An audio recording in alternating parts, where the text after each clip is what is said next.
네, 다양한 국제 뉴스를 깊이 있게 전해드리는 시간. 월드 앤 이슈 오늘은 조윤주 외신캐스터와 함께하겠습니다. 네, 안녕하십니까? 네, 안녕하세요. 예. 다카이치 총리, 대만 유사시 일본의 개입 가능성이란 발언 때문에 굉장히 파장이 커지고 있는데 네. 한중일 세 개 나라 문화장관이 마카오에서 만나기로 했는데 그것도 취소가 됐다면서요? 네. 중국 쪽에서 우리 정부 측에 통보를 해왔습니다. 예. 18일 얘기를 한 거고요. 24일 마카오에서 한중일 문화장관회의가 연기가 된다라고 직접 통보를 해왔고 원래 이게 2007년부터 매년 우리나라, 중국, 일본이 번갈아 가면서 회의를 개최한 거고요. 예. 사실 세 나라가 가깝지만 사실 과거 때문에 뭔가 좀 갈등이 있고 긴장이 있지 않습니까? 예. 그래서 이제 문화적으로 교류하면서 그런 부분을 좀 상세하고 협력을 강화하려고 했는데 이번에는 회의가 열리지 않을 것 같습니다. 네. 중국 측 문화부는 입장을 밝히지 않았습니다만 예. 외교부가 입장을 밝혔습니다.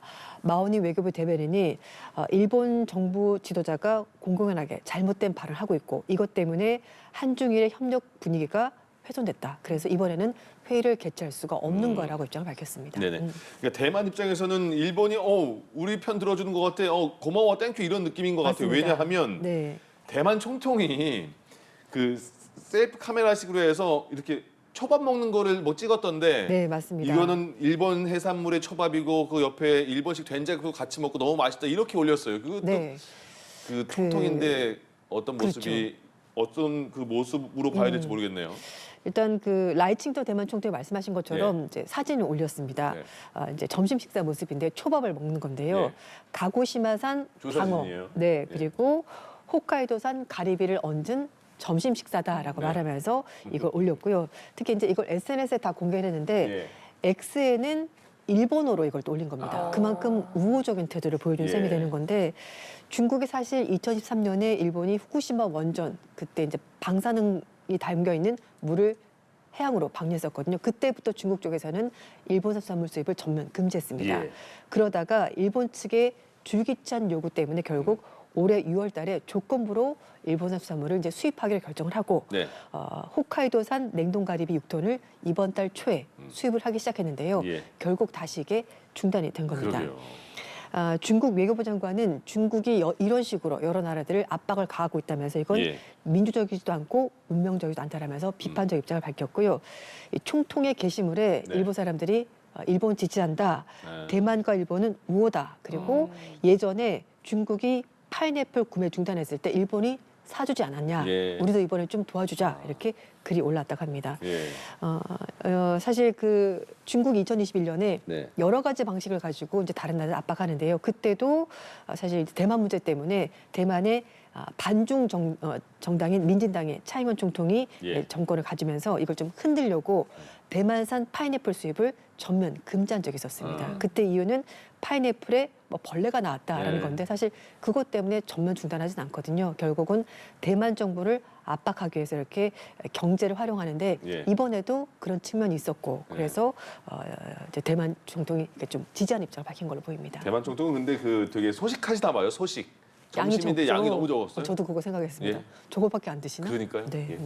예. 예, 이런 가운데 자민당이 안보 정책의 근간인 3대 안보문서 개정을 위한 논의를 시작했다고 하는데요. 네. 이 3대 안보문서가 중요한 거라고 하던데 어떤 문서인가요? 네, 그 일본의 전반적인 방위 정책을 총괄한 내용을 담고 있습니다.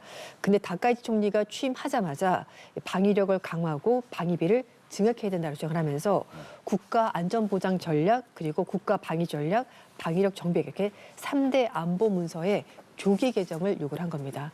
그래서 이제 자민당이 어제 첫 번째 회의를 시작을 했고요. 이걸 가지고 일본 내 여러 가지 안보 상황을 파악을 해서 방위력 강화 과제를 당내에서 먼저 정리를 하고 예. 이걸 내년 4월 달에 당내 의견을 취합해서 정부에 제출한다고 합니다. 그러면 일본 정부가 자민당의 의견 등을 바탕으로 해서 내년 말까지 3대 이 안보 문서를 개정을 한다고 하는데요. 예. 여기 또 하나 문제가 되는 것이 이 문서 안에 비핵화 3원칙도 변경 가능성이 있다고 합니다. 비핵화 3원칙은 일본이 전쟁을 하고 나서 전범국가라서 핵무기를 가지지도 않고 제조하지도 않고 그리고 들여오지도 않는다라는 세 가지 원칙을 정한 건데요. 예. 근데 다카이치 총리가 이 비핵화 3원칙 중에서 제조하지 않는다, 보유하지 않는다 이거는 지키겠는데 반입하지 않는다 이거는 좀 바꿀 필요가 있다 입장을 밝힌 건데요. 다카이 총리가 말한 이유가 있습니다. 유사시, 그러니까 예를 들어서 뭐 여러 가지 문제가 발생했을 때 핵무기를 탑재한 미국의 군함이 일본 항구에 들어오지 못하게 되면은 핵 억지력이 충분히 발휘되지 못한다. 그렇기 때문에 반입을 금지한다는 부분은 고칠 필요가 있다라는 얘기가 있었고요. 이번에 이 3대 문서 개정할 때 이 부분도 논의할 것으로 보입니다. 예. 이미 사망을 했습니다. 성범죄자 앱스타인의 파일을 공개하라는 법안을 미 상하원 통과했고 트럼프 네. 대통령이 약속한 대로 그 사인을 했거든요. 맞습니다. 그럼 이제 앞으로 트럼프 대통령에게는 어떤 일이 일어날 것인가 어떻게 생각해야 될까요? 일단 서명을 한 것 자체가 뭔가 좀 자신이 있는 것 아닐까라는 예. 예상을 해볼 수가 있는데요. 왜냐하면은 이 앱스타인 문건이 최근에 그 미 하원에서 공개가 되면서 앱스타인 그 메일에 트럼프 대통령 관련된 내용이 있었습니다. 예. 근데 그 내용이 그 앱스타인이 성범죄를 저지른 것을 알고 있었다고 추정해 볼 수 있을 만한 내용이 들어있는 건데 일단 백악관의 공식 입장은 정확한 증거가 아니다. 직접적이지 않기 때문에 이걸 아예 공개하자는 쪽으로 분위기가 바뀌었고요. 특히 예. 말씀하신 것처럼 하원에서도 상원에서도 거의 만장일치로 통과됐습니다. 예. 그러니까 그 전까지는 분위기가 좀 입막음을 하려고 했었는데 의회에서 이게 다들 공개하자 쪽으로 넘어가니까 한 명 빼고 다 됐다면서요? 네, 맞습니다. 427명이 찬성, 한 명이 반대한 건데요. 그래서 트럼프 대통령도 그렇다면 이걸 공개하는 것이 맞겠다는 입장을 밝혔는데 왜냐하면은 계속해서 비공개로 끌고 가다 보면은 레임덕 현상이 벌어지지 않겠냐. 그러니까 공화당을 통제할 수 없는 상황이 벌어지기 때문에 그럴 바에 차라리 공개를 하자라고 얘기를 한 거고요. 예. 또 하나는 트럼프 대통령이 처음에 이제 그 집권했었을 때 이 문서가 문제가 됐었습니다. 네. 그 전까지 계속해서 앱스타인과 트럼프가 관련이 있다는 여러 가지 뉴스가 나왔었고요. 예. 그러자 트럼프를 지지하는 마가 측에서 공개합시다. 왜냐하면은 거기에 민주당 인사들이 많이 관여돼 있지 않냐라고 말하면서 공개하자고 얘기를 했었는데 막상 뉴스가 계속 나오다 보니까 거기에 트럼프 대통령도 관련돼 있었던 겁니다. 지금이 젊은 시절 트럼프 대통령과 앱스타인 맞아요. 영상이잖아요. 맞습니다. 예, 예. 그러니까 사실 2000년대 초반에 두 사람이 헤어졌다라고 말을 하는데요. 굉장히 오랜 시간 동안 친분을 유지했었고 저는 여러 가지 관련 사진들이 예. 많았습니다. 거기에다가 이메일 주고받은 거, 생일 축하 카드 이런 것까지 있었거든요. 예. 그래서 이제 마가 진영에서도 트럼프 대통령이 취임하고 나서 이걸 밝히지 않는다고 입장을 바꾸자 이제 마가 진영 내에서도 찬반이 엇갈렸던 겁니다. 그래서 이제 트럼프 대통령 입장을 정리를 해서 예. 민주당 인사들도 분명히 관련이 돼 있을 거니까 이걸 가지고 민주당을 공격하는 어떤 역공의 카드로 써야 되겠다라고 얘기를 한 겁니다. 예. 그리고 이제 또 하나는 사실 이게 최근에 입장이 바뀐 것으로 보이는데 네. 왜냐하면은 14일 날 전원기에서 트럼프 대통령이 기자들과 질의응답을 했었는데요. 예. 그때 블룸버그 통신 기자가 물어본 거죠. 그때는 이제 상원과 하원에서 표결되기 전인데요. 그때까지만 하더라도 좀 공개가 되지 않았으면 하는 입장이었거든요. 예. 그래서 기자가 트럼프 대통령에게 이 앱스타인 문건에 대해서 범죄를 입증할 내용이 없다라면 왜 이런 식으로 대응하십니까? 라고 질문을 한 거죠. 예. 그랬더니 트럼프 대통령이 그 기자에게 조용해, 돼지야. 되지. 이렇게 말한 겁니다. 예. 이제 아. 좀 모욕적인 발언을 한 거죠. 근데 그거를 미국 CNN 방송 영상을 캡처를 해서 올린 겁니다. 그래서 지금 CNN에서 가장 많이 본 영상 2위에 올라가 예. 있습니다. 찾아봐야겠네요. 네. 알겠습니다. 예, 이런 가운데 트럼프 대통령이 조란 맘다니 뉴욕시장 당선인과 백악관에서 만남을 앞두고 있습니다. 네. 맘다니 당선인이 먼저 만나자고 제안을 했다고 하는데 네. 사실 두 사람이 노선이 굉장히 달라 보이거든요. 왜 극과 만나는 극에 서 건가요? 있습니다. 예. 맞습니다. 트럼프 대통령은 맘다니를 공산주의자. 예. 사실 공산주의자는 아닙니다. 공산주의자면은 사유재산이 없어야 되는데 그건 아니고 아, 네네. 민주적 사회주의자라고 이제 본인도 얘기를 하고 있는 건데요. 어쨌든 트럼프 대통령이 SNS에 공산주의자 뉴욕시장 조란 맘다니가 회담을 요청했고 그래서 21일 날 백악관에서 우리 만나기로 했다라고 밝혔습니다. 예. 좀 전에 백악관 대변인도 트럼프 대통령은 누구와도 만나는 굉장히 포용적인 사람이다라고 이렇게 홍보를 하긴 했는데요. 예. 이 맘다니 뉴욕시장이 당선된 가장 큰 이유가 뉴욕의 살인적인 물가, 주거비 그리고 네. 이제 식료품 가격 이런 거에 대해서 최우선적으로 내가 해결하겠다라고 밝혔고요. 내년 1월 1일 취임하게 되는데 하지만 뉴욕도 미국의 연방의 하나이기 때문에 네. 연방 정부로부터 지원을 받아야 됩니다. 그쵸. 그래서 실질적으로 어떤 노선을 택한 것 아니냐라는 네. 얘기가 나오고 있고 뭐 트럼프 대통령은 안 만날 이유가 없겠죠. 예, 예. 자신의 어떤 위치가 올라가게 되니까. 아. 그래서 근데 문제는 경제 문제뿐만 아니라요. 뭐 이민 정책, 치안 문제 이런 것들도 얘기할 것으로 보입니다. 예. 특히 맘다니가 엄마, 아빠, 그러니까 부모님이 우간다 출신이거든요. 네. 본인도 이민자 가정 출신이기 때문에 아마 이민 정책에 대해서는 두 사람이 굉장히 좀 날카롭게 대립할 것으로 보이고 맘다니 시장이 처음에 당선되고 나서 인터뷰했었을 때 예. 마치 트럼프 대통령 들한 듯이 볼륨 높이세요라고 그쵸. 말하면서 얘기했었거든요. 그때 이미 선전포고를 한번 했었습니다만 뉴욕 시민들 위해서 실질적으로 뭔가 대안을 찾기 위해서 트럼프 대통령이 먼저 손을 내민 것으로 보입니다. 예. 그러니까 정치하시는 분들이 이제 선거 전에 공약할 때 유세할 때 상황과 맞습니다. 정치인이 되고 난 상황은 또 현실을 또 타협해야 되는 게 있으니까. 네, 일단 그 유세 과정에서는 표를 얻어야 되니까 그러니까요. 시민들의 마음을 건드리고 예. 그리고 일단 당선이 되고 나면은 실질적으로 뭔가 성과를 내야 되니까요. 그렇죠. 정치적으로 이렇게 약간 제스처를 바꾸기도 하는 것 같습니다. 맞습니다. 네. 러시아 민간 항공사가 이번 달부터 북한 내륙 상공을 직접 지나갈 수 있게 됐나 봐요. 네, 맞습니다. 이건 어떻게 해석해야 될까요? 그렇게 그만큼 북한과의 친분이 이렇게 돈독해졌다 이렇게 생각해야 되는 건지 이유가 네. 뭔지 궁금하네요. 그런 부분도 있고요. 이렇게 외국 항공사가 북한 영공을 지나갈 때 북한 측에서 통행료를 받는다고 합니다. 아. 이게 상당한 외화 수입이 된다고 하는데 예. 근데 문제는 그러면 왜 많은 항공사들이 북한 영공을 지나가지 않느냐? 위험해서? 비용을- 맞습니다. 네.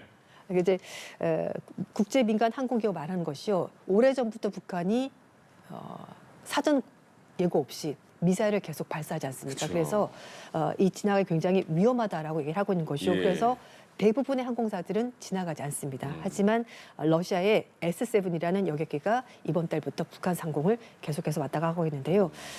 서방 항공기들은 일단 지나가지 않습니다. 말씀하신 것처럼 위험하기 때문이고 예. 예. 혹시라도 항공기에 문제가 생겨서 북한 영토에 착륙할 경우가 있지 않습니까? 그렇게 되면은 전혀 수리할 수가 없습니다. 후달달달. 네, 그렇기 때문에 지나가지 않는 거라고 합니다. 아, 그렇군요. 그렇죠. 이제 북한과 러시아는 일단 관계가 굉장히 요즘에 좋아졌기 때문에 예. 일단 한 곳이긴 합니다만 북한 영공을 통과하는 거라고 합니다. 저 미사일 같은 거 쏘려고 해도 지금 비행기가 어디 위치 네. 지나가는지 다 파악해서 날짜 잡고 시간 잡고 쏘는 거잖아요. 그렇죠, 맞습니다. 예, 알겠습니다. 네, 알겠습니다.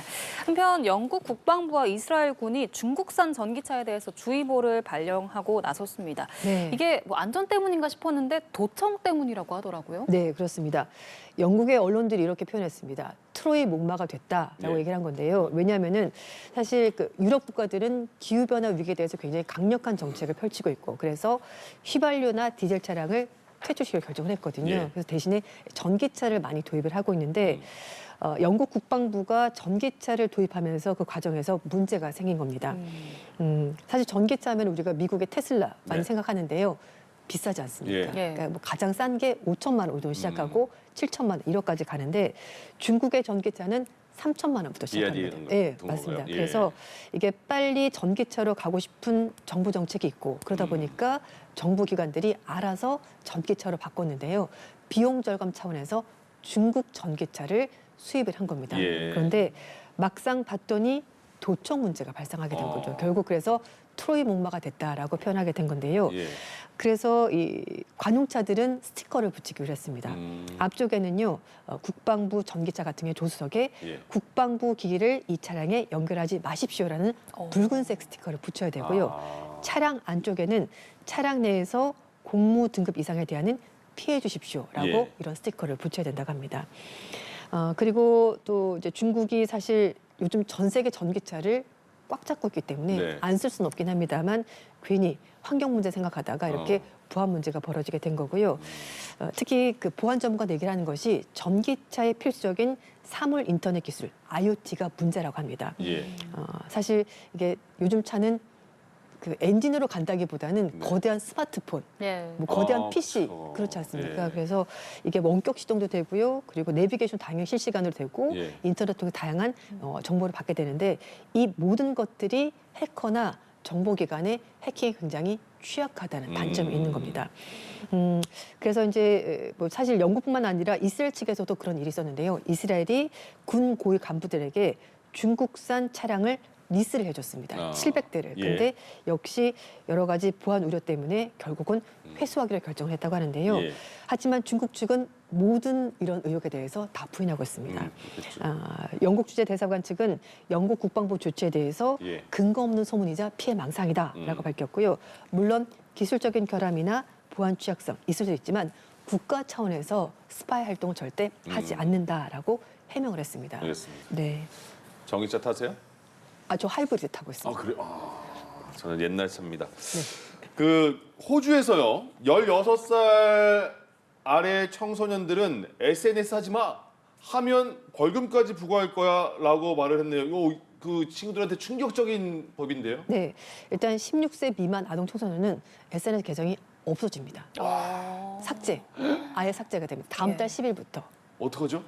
못 쓰는 거죠. 예, 그러니까. 근데 사실 안 쓸 수가 없을 것 예. 같아요. 어쨌든 네. 강력합니다. 왜냐하면은 여러 가지 문제가 많았습니다. 아이들이 그 짧은 쇼츠를 보면서 계속 중독되기도 하고 그렇긴 하죠. 거기 나온 여러 가지 말도 안 되는 챌린지를 따라하느라고 목숨 위험해지는 경우도 있거든요. 그래서 호주 정부가 아주 강력하게 조치를 취하기로 했고요. 예. 일단 계정은 없어지게 되는 거고 하지만 16세가 넘어가게 되면 다시 만들 수는 있습니다. 네. 대신에 이 규정을 따르지 않는 기업에 대해서는 최대 4,950만 호주 달러, 우리 돈으로 471억 원의 벌금을 매긴다고 하는데요. 예. 일단 메타 측에서 자발적으로 네. 16세 미만 이용자의 페이스북, 인스타그램, 스레드 계정을 모두 삭제한다라고 밝혔는데요. 예. 호주 정부 통계에 따르면 16세 미만 이용자가 인스타그램은 35만 명, 예. 페이스북은 15만 명 정도 된다고 하고요. 사실 호주뿐만 아니라 뉴질랜드, 유럽 국가도 마찬가지로 청소년들의 그 SNS 사용을 금지하는 강력한 법들을 비슷하게 추진하고 있습니다. 그렇군요. 아이들 굉장히 충격 많이 받았겠어요. 네, 그렇습니다. 알겠습니다. 네, 알겠습니다. 월드니쇼 오늘 조윤주 외신캐스터와 함께했습니다. 오늘 말씀 고맙습니다. 고맙습니다. 네, 감사합니다.